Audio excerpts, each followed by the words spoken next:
ययाति और अष्टक का आश्रम संबंधी संवाद। अष्टक ने पूछा, महाराज, वेदज्ञ विद्वान इस धर्म के अंतर्गत बहुत से कर्मों को उत्तम लोकों की प्राप्ति का द्वार बताते हैं। अतः मैं पूछता हूँ, आचार्य की सेवा करने वाला ब्रह्मचारी, गृहस्थ, सतमार्ग में स्थित वानप्रस्थ और सन्यासी किस प्रकार धर्मोच्चारण करके उत्तम लोक में जाता है? ययाति बोली, शिष्य को उचित है कि गुरु के बुलाने पर उसके समीप जाकर पढ़े, गुरु की सेवा में बिना कहे लगा रहे, रात में गुरु जी के सोने के बाद सोए और सवेरे उनसे पहले ही उठ जाए। वह मृदुल, विनम्र, जितेंद्रिय, धैर्यवान, सावधान और स्वाध्यायशील हो।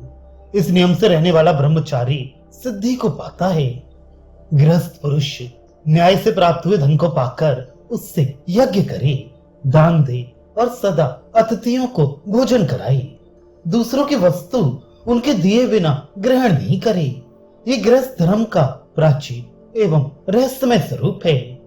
वानप्रस्थ मुनि वन में निवास करे, आहार और विहार को नियमित रखे, अपने ही पराक्रम एवं परिश्रम से जीवन निर्वाह करे, पाप से दूर रहे, दूसरों को दान दे और किसी को कष्ट ना पहुंचाए।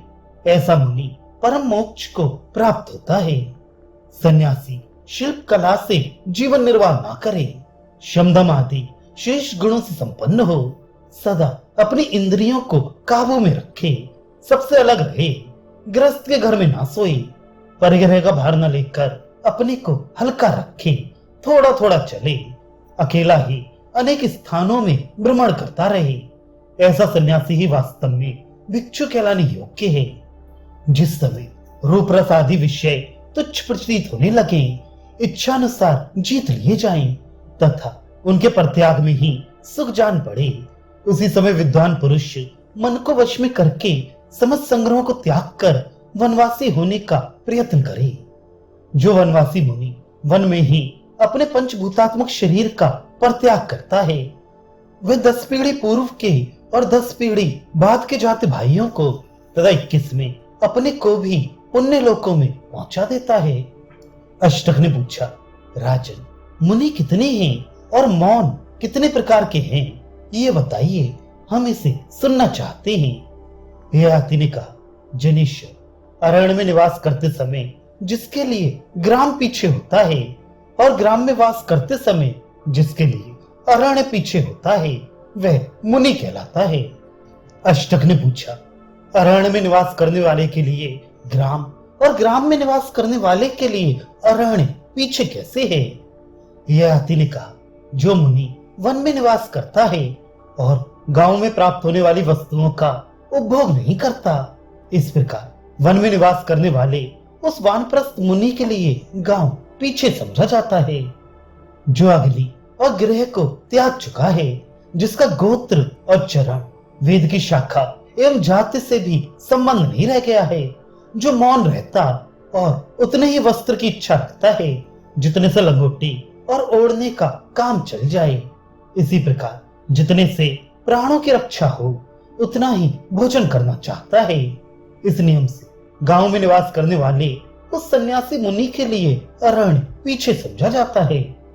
जो मुनि संपूर्ण कामनाओं को छोड़कर कर्मों को त्याग चुका है और इंद्रिय संयम पूर्वक सदा मौन में स्थित है, ऐसा सन्यासी लोक में परम सिद्धि को प्राप्त होता है। जिसके दांत शुद्ध और साफ हैं, जिसके नख और केश कटे हुए हैं, जो सदा स्नान करता है तथा यम नियम आदि से अलंकृत है, उन्हें धारण किए हुए है।